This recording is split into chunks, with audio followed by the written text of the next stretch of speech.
Alors, top 20 de mes films préférés, j'espère que Reggie Gorilla tombera pas dessus. Je vais aller très vite, mais si vous voulez que je m'attarde sur chaque film et que je les explique pourquoi en fait c'est mes films préférés, je peux le faire. Voilà. Donc en premier, on a Prisoners. En deuxième, on a Parasite de Bong Joon-ho, je sais qu'il y a plein de gens qui le trouvent surcoté, mais c'est pas grave. Nightcrawler, avec Jake Gyllenhaal, encore une fois, je trouve que c'est un superbe acteur. Malheureusement, ses dernières décisions, ces années, c'est catastrophique. Il choisit que des films de merde. Le film avec Conor McGregor, puis sa mère, voilà.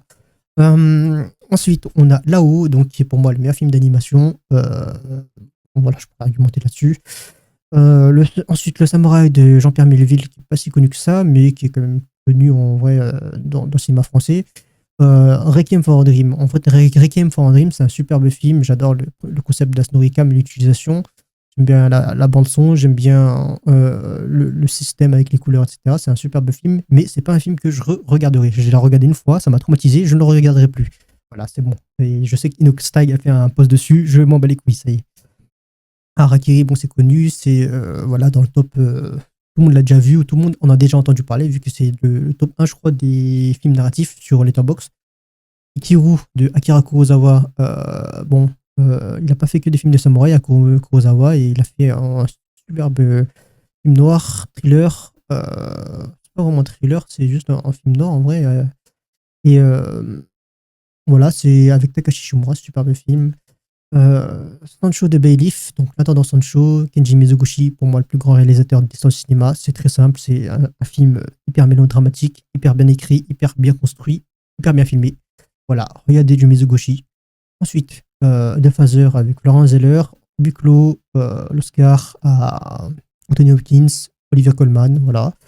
La zone d'intérêt avec Jonathan Glazer, enfin, c'est Jonathan Glazer qui l'a fait.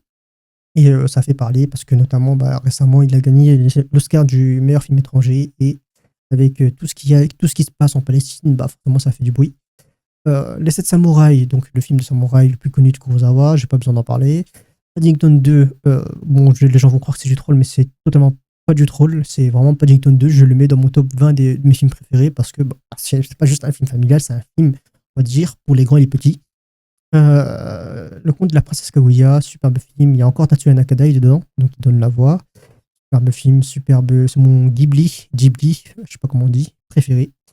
Evil Does Not Exist de Ryusuke Hamaguchi, qui a aussi fait Drive My Car. Regardez juste la fiche de film qui est juste incroyable.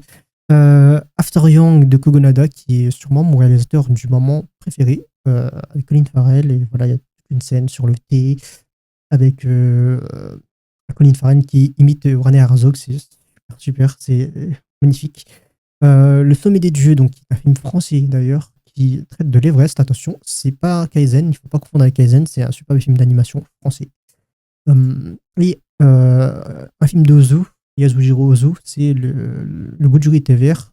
C'est pas son film le plus connu, mais moi c'est mon film préféré de lui. Et enfin, en dernier, on a Into the Wild de Sean Penn. C'est un superbe film aussi. Voilà, moi c'est notamment parce qu'il m'a influencé dans ma façon de voir le monde et de voyager, notamment voyager tout seul, faire des voyages solo, des road trips solo. Donc voilà pour mon top 20.